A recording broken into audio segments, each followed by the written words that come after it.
Hi everyone, my name's Sam and welcome back to my channel. So this will be my February wrap up and my March TBR. So this month I read approximately 9 books, including one short story which I'll talk about briefly. And I thought it was an alright, decent month for reading. So looking at the stats in my reading journal, I read 9 total books. 6 were fiction, 3 were non-fiction, 3,136 pages, and I didn't read any audiobooks, or finish them. I did start one but I haven't finished it. And I had 1, 2, 3, 4 5-star reads, which I thought was pretty good, and 1 1-star read and a couple in between. So, let's get into what I actually read. So the first book I read was The Queen's Gambit by Walter Tevis. If you're not familiar with the Netflix TV show, it follows a young girl called Beth Harmon from her time in an orphanage all the way up until she becomes a chess champion at international level. It has some really heavy themes within this book, and I think it explored some of them really well. I did rate it 5 stars, but there were some aspects of the book that could justify it being dropped a level. I'll add a trigger warning for the next thing I'm about to say. So it's a trigger warning for child sexual abuse. There's part of it in the book where Beth, as a 9-year-old, has sexual relations with another child in the orphanage, which I didn't think was very necessary. It was only 3 or 4 paragraphs long, but I think that detracted away from the overall themes of the book. I didn't think it was necessary, so I almost docked it a star for that, but then as I looked at the book as a whole, I can kind of ignore that when I read it, because it was also written in the 80s. There was some racist undertones, but I think for the 80s it handled it quite well. I mean, I'm not sure. I would love to hear any own voices' opinions on the representation in this book. I don't think it would be overwhelmingly positive, but as a book, like a literary fiction type book, I kind of really enjoyed it. I enjoyed the themes of grief and addiction. I particularly liked the mother-daughter relationship that Beth and her adopted mother had. I thought that was particularly well done. It kind of really spoke to me, and I just really enjoyed that aspect of the book, and I found it quite heartbreaking towards the end. So yeah. So a good 5-star read, but also some iffy bits, but I think that's just because it's a product of its time and it's written by a straight white man and it's not going to be perfect. So the second book that I read this month was a non-fiction one called Switch. I'm in my final year of my psychology degree and I'm doing a behaviour change module, and this was recommended by my professor. He recommended to read the first 100 words, but then I was like, well, I might as well read all of it and add it to my reading journal and have a look. I thought this book was very engrossing. It's basically giving you lots of examples of how people have changed the public's behaviour. So it'll look at nutrition in Vietnam, and it will talk about how even small changes can actually be more effective than big changes. I think it talks about that very well. Some of the references in there are a bit outdated. There was a very, not very nice joke about how everyone's schizophrenic. I thought that was unnecessary. And again, I didn't really vibe with the authors. I think that's quite a problem I have with non-fiction books. Like, sometimes I just don't like the person talking about it. Like, I don't like their viewpoint, and I can't gel with them, and that, no matter what they say, I just don't agree with it. So I rated it 4 stars. Basically, I would have rated it 3, but I rated it 4 because it did make some good points about how to change your own behaviour, and it was a very engrossing read, and I did go through it quite fast. So yeah. Now, the third book I read this month was this monstrosity, Fossil Men. This is a non-fiction book, and it's about the quest for the oldest skeletons and the origins of humankind. Now, my favourite part of my psychology degree is the psychology well, the evolution of human behaviour and language and non-verbal communication, things like that. So I picked this up knowing quite a bit on the subject. I had just finished a literature review on the evolution of human language, and I was fully geared up. I saw this, I pre-ordered it, it came early, and I was so pleased to have it, and it let me down so much. I thought this was going to be all about human evolution, about skeletons. I know a lot about talking, about the evolution of like speaking and stuff, so I know all about like the bones in your throat and things like that. And I was like, well, what else don't I know? This could maybe fill the gaps. This could talk about other things. And when I read it, it was about the story of this group of like anthropologists who worked their butts off to try and get these skeletons from the Ethiopian deserts. Now, part of this, they had to explain a lot of Ethiopian politics from the 1970s to present day, and I wasn't really here for that. I wanted to know the science. I'd seen a lot of people in the scientific community talking about this book and how they're excited for it, and I think I was let down by the actual content of the book. There was nothing new there that I didn't already know from my brief foray into the field. I thought this would have given me some insights, but I just learnt more about politics and academic politics that I already knew and didn't really want to be reminded of. There's a lot of like nepotism in the academic community and funding issues and things like that, and they talked about that a lot. So if you want to learn more about Ethiopian politics and academic politics, I would definitely pick this book up, and I wouldn't expect there to be much scientific knowledge in there unless you already know a lot. What I'm really saying, if you don't know a lot about the science, this is kind of an introduction, but it also has a lot of politics in there as well. I found this book very long, and I thought it could have been at least like 200 pages shorter. Yeah, I rated it 2 stars. Yeah, I think I was expecting something, and it wasn't what I was expecting, which is unfortunate because I think this book would be worth something for the right reader. Now, I almost was disheartened by that book, and I was so glad that this was my next book. So, The Long Way to a Small Angry Planet by Becky Chambers, I rated this 5 stars. So this follows the crew of The Wayfarer. It's a science fiction book where there's aliens from all over the galaxy and the universe, and they live in like a galactic federation, and to travel around this universe they have to punch holes in space and keep these holes open and go through to other parts. And this crew is a ship that makes a part of the crew that makes these holes for things to travel through, and they pick up a contract to go to the centre of the galaxy and to punch a hole to the rest of the galaxy because there's fuel there. And this is a multi-species crew, and the world building of this is so good. So the story starts with the main character, well, one of the main characters called Rosemary, and she's a human, and she joins the ship with a lot of secrets. And in a small cramped space with multi-species crew, no one really has secrets, and you get to know all about these other species and how they live, how their communities are, and I just found it so touching and so human. Like, the struggles that all of them went through, even if they were completely different species, they still had aspects to their story that really spoke to me. So one of the species, I think they're Andrix, I'll put what it's spelled there, and they're this like reptilian kind of species, and they love physical contact so much that it makes humans look prude. And she's on this ship alone. No, she's not alone, but she's in all of her species on the ship. And when they're at this port with loads of different species, it's like a market, they find another one of her species alone, and the elders of this species, they look after the children, and she was really shocked to find that this elder was on her own. She should be with her family raising children.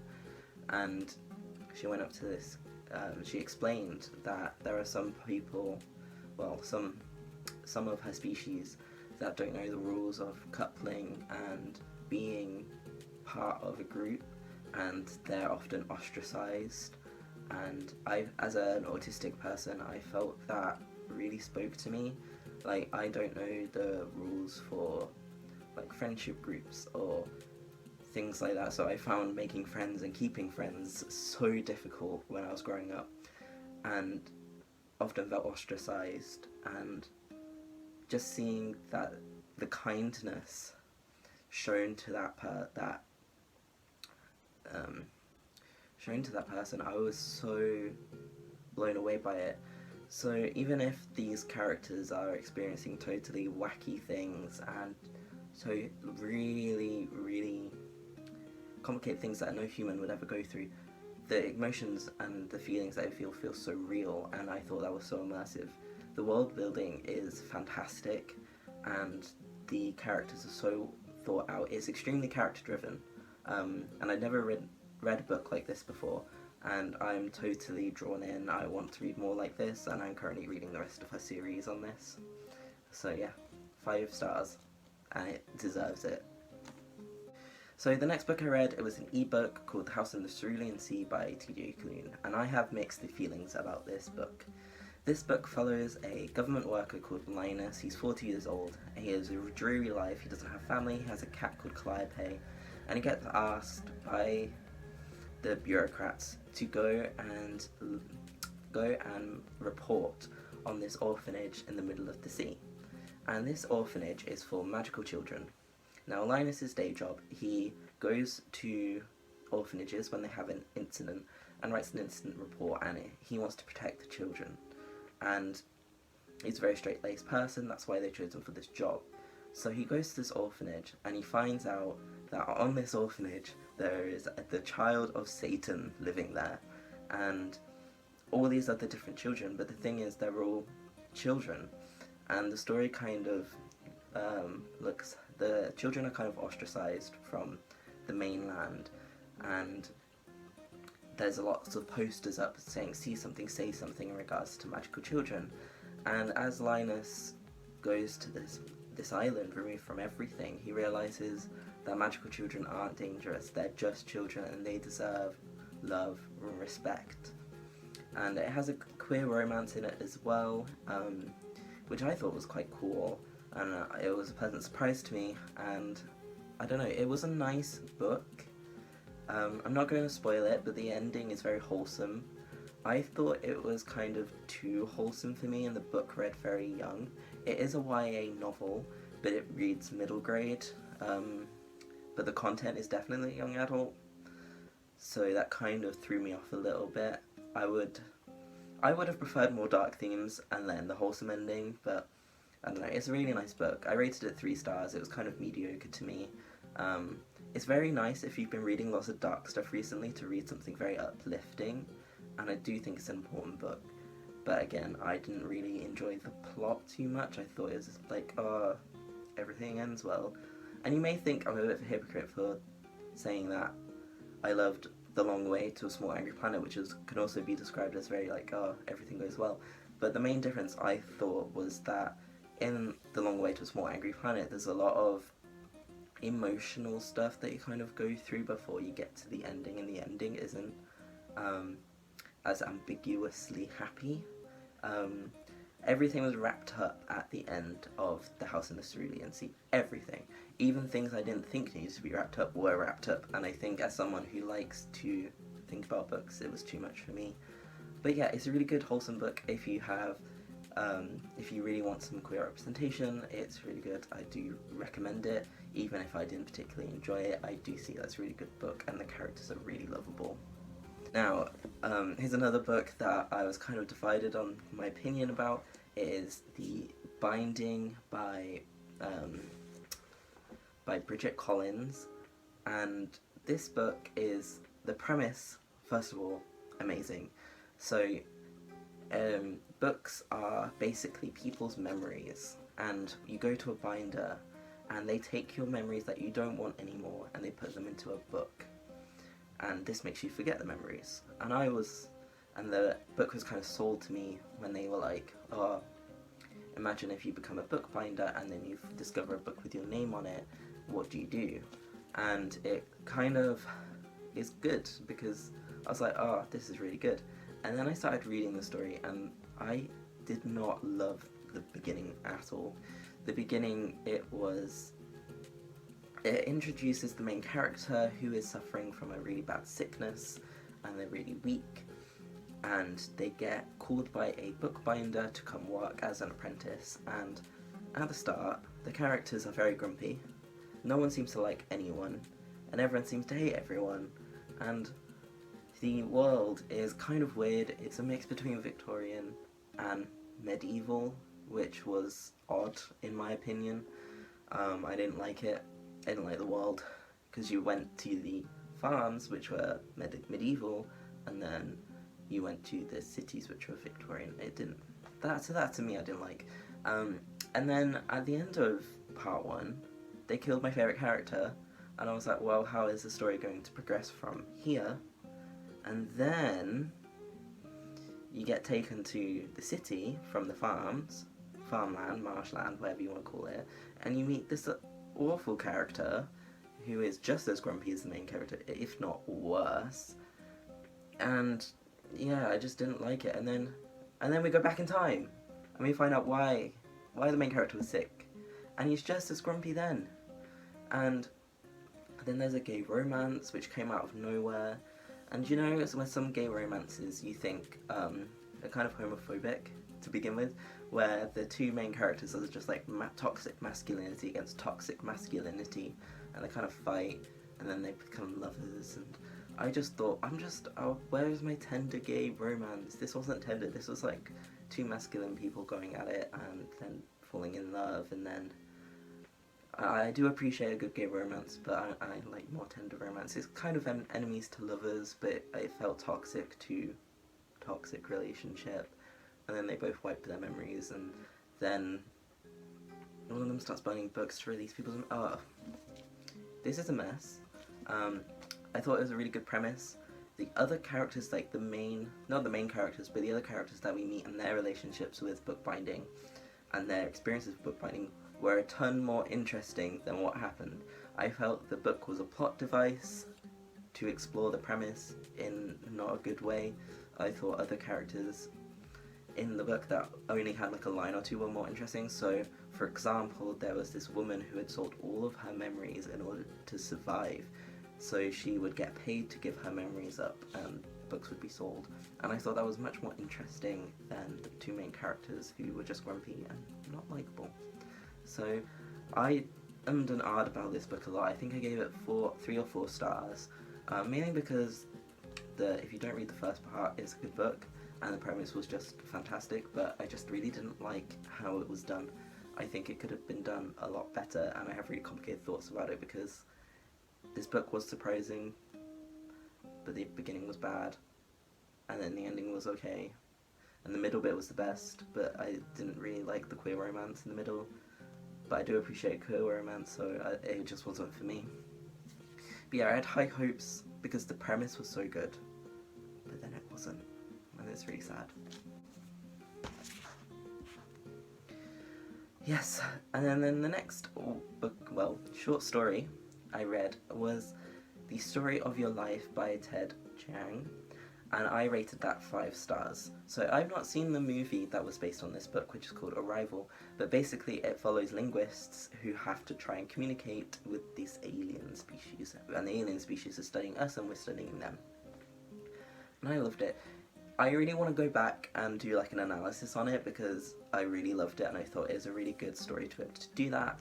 I immediately thought back to my English and literature coursework, where I had to compare like two pieces of literary works, and I could have chosen that and I would pick something pre-1900s like The Time Machine to compare it to in terms of how you communicate with aliens and sci-fi, and I thought it was really good. The linguistic aspects, I don't know how accurate they are, even though I do like looking at language from a psychology point of view. I don't look at it from a linguistic point of view, so I cannot comment on that. The writing system and how they explained it was really cool. I liked how she was talking about how when you learn a different language, you have to learn how to think in that language, and she was trying to think in this alien language. And then interspersed with that is her thinking about her daughter that died when she was 25. Well, the daughter was 25 when she died, and how complicated her relationship was with her. And I think if I thought about it more, I could say something more profound about it. But I just thought it was a really nice story. I read it in one sitting. It's 40 pages long. It's pretty good. I really liked it. I will probably revisit it, and I did give it 5 stars.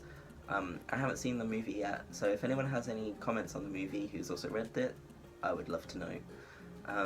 So yeah. Then I read Legendborn. Let me go get the book. Then I read Legendborn. Let me go get the book. Right, I'm back. So, Legendborn. Legendborn was my book of the month. It was my favourite book I read, and the most surprising and refreshing book I read. So, Legendborn, I'll read the blurb because whenever I try to explain concepts, I get mixed up. After her mother dies in an accident, 16-year-old Bree Matthews wants to escape. A residential program for bright high schoolers seems like a perfect opportunity until she witnesses a magical attack on her first night on campus. So, that's the start of the book. And what triggers the whole book is that her mother dies in kind of mysterious circumstances. They tell her it's a car accident, but as we all know in fantasy books, sometimes a car accident isn't a car accident, and she kind of realizes that maybe magic may have been involved. So when she witnesses this demon attack, she infiltrates the Magical Historical Society on campus, which is a secret society. And this society is based on Arthurian legend. So the descendants of Arthur and the Round Table Knights are at this college, and there's lots of them around the world, and they stop demons from killing people. And as we go through the book, we realise that this is like a historically white society, and Bree is a young black girl who gets caught up in all this, and she has magic of her own, and she is told by this society that she shouldn't have magic, and she has to keep it a secret because they control all the magic and only they have magic. And obviously this is not the case, and she discovers that her ancestors had magic. They had their own type of magic called rootcraft, and this is based in, her magic is kind of rooted in historically black traditions, so it takes a bit from everything, and it's not to be construed as like a craft that everyone does, and it kind of emphasizes how the magic is different for each family practices it differently. And I thought that was so good because it kind of said, so it kind of was like, here's who thinks they control the magic, but actually there's like other magics that other people do that are just as important. And it kind of ties in intergenerational trauma, dealing with the aftermath of slavery and white supremacy, and talking about like microaggressions and being part of a society that wasn't built for you, like structural racism. And it kind of really spoke to me, some of the things that she spoke about, because I'm obviously not a young black woman from the South. I am a queer trans man who's white, but I felt that some of her difficulties, especially with microaggressions, could, like, the feelings that she felt kind of translated to microaggressions that I have felt as a trans person. And I really liked how authentic it was, and seeing fantasy written from a different point of view was so refreshing. It was like taking a drink of fresh, clean water after you wake up at like 3 a.m. and you didn't realise you were so thirsty until you took the first sip, and I just can't get enough of it. Even though I think this read slightly younger than what I usually read and what I like to read, I don't particularly like reading younger books. I am looking forward to the next book in the series, and I am totally on the lookout for recommendations similar to Legendborn. Maybe something a bit older I think would suit me a bit more, but any recommendations, please let me know. I think books like this are so important, and I didn't realise how much I wanted more diverse fantasy until I read it. So yeah, 5 stars, well deserved. My favourite book of the month, and I will be rereading this, and I originally read this on ebook, but I liked it so much I got a copy, and it is signed by the author. Now the last book of the month, we're ending on a low note, was This Is Propaganda by Peter Porantsev. I hated this book. Now, like Oscar Wilde said, there's no such thing as an immoral book. There's just books that are good and books that are bad, and this was a book that was bad. Now, when I pick up a non-fiction book, I want to learn something, mostly. This book masquerades itself as a non-fiction book about learning how to spot propaganda and troll farms and things like that in the 21st century. But it is mostly a memoir of his parents escaping the Soviet Union. Now, while I would have loved to learn more about that, when I was recommended this book by my professor, this was a recommended text, and I thought this was going to have lots of academic stuff, but it was just about how people have used the internet to kind of influence people and how to spot it. But I think if you've read or just seen any documentaries about Cambridge Analytica or troll farms, then that's basically the book. It's really short, but it took me ages to get through because it was just interspersed with memoirs that I didn't like and weird poetry and text, and yeah, it didn't really hold much worth for me. I didn't really like it. I didn't really agree with the author on a lot of points. He was kind of preaching to the choir when he was talking to me, so I didn't really learn anything new. And I feel with non-fiction books, my aim is to learn something new and maybe a new point of view that I hadn't thought of before. And this didn't hit it for me. So again, I am also looking for recommendations for good non-fiction books that do not disappoint me, because almost all of mine didn't hit the mark. Yeah. That's my February books. Short month. I'm not thinking I'm going to read more books next month, unfortunately, because I do have specific reading plans that are quite difficult, I would say, to get a lot done with my reading. So my March TBR, I'm going to finish The Thursday Murder Club. I'm by Richard Osmond, so that is an audiobook, and I take ages to read audiobooks because I either go on walks to listen to them or I sit and eat my breakfast listening to them, so I don't really listen to them for very long, and it takes me a long time to get through them, and I can't concentrate on the sound very much. My second book is A Closed and Common Orbit, which is the second in the Wayfarer series by Becky Chamber. I'm really looking forward to that book. I really hope it is a good read. The second is The Guest List, which is just like a murder mystery suspense novel. I've seen some mixed reviews about it. I think it will be fine, but I've been really disappointed by a lot of thriller and suspense recently, so we'll see. And then I'm going to read Word Slut, A Feminist Guide to the English Language. It is my read for Women's History Month, and I hope it's good. I really like language. It is a common theme with me. I am doing a reread. So I am rereading The Picture of Dorian Gray and The Uncensored Picture of Dorian Gray, and basically reading a chapter by chapter and looking at differences between the two. This is going to take me a while, and I'm going to do a video on this. And I'm also going to reread The Yellow Wallpaper. These were the two texts, Picture of Dorian Gray and The Yellow Wallpaper, that I did for my English literature coursework, and I just want to reread them to see if I have any new ideas about them. I have started reading The Picture of Dorian Gray again, and I can tell you now, if I rewrote that essay that I did, it'd probably be a lot better. I'm seeing more things in it, but I think that's just because I'm older now. I'm almost finished uni, so I should be able to say more things about it. I have a book subscription box, Prudence and Crow Vintage Book Box subscription. Each month I pay a subscription fee, and they send me a mystery book, and they'll be vintage books. You basically fill out a form on their site, and they'll send you a book based on what they think you'll like. If you don't like a book, that's fine. So they do say, is there anything you do not want us to send, and they'll try not to send you it.